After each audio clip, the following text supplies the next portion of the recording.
Zangiota. Zangiota tumanidagi Zangiota ziyoratgohining nomi butun dunyoga tarqalmoqda. Akademik Akmal Saidov Zangiota hazratlari haqida shunday ma'lumot beradi. Zangiota hazratlari Markaziy Osiyo mintaqasida 9-12 asrlarda yuz bergan birinchi ilmiy madaniy yuksalish, ya'ni ilk sharq uyg'onish davrining namoyandasi.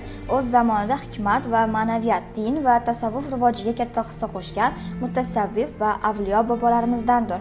Rivoyatlarga ko'ra, Xo'ja Ibn Toshxo'janing yoshlik yillari 9-12 asrlarda Markaziy Osiyodagi eng yirik shaharlardan biri Bimkentda, hozirgi Toshkentda kechgan.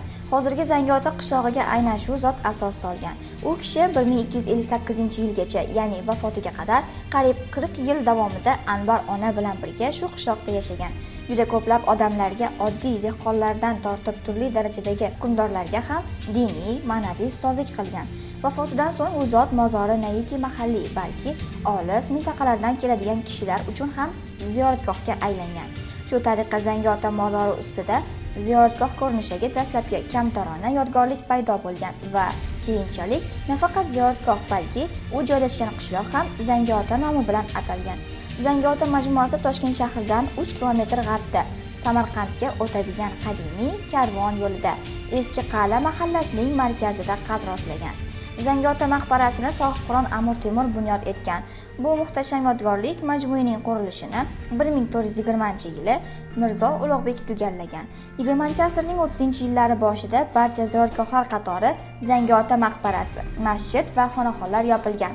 Istiqlol arafasida 1989-yilda ziyoratgohga Zangiota masjidi ibodatgohga aylangan.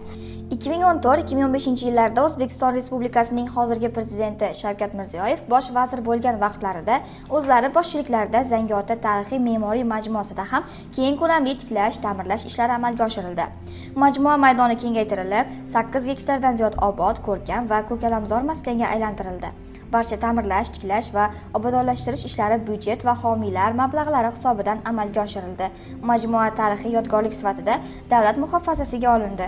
Bugungi kunda bu yerga kelayotgan ziyoratchilar soni yildan yilga ortmoqda.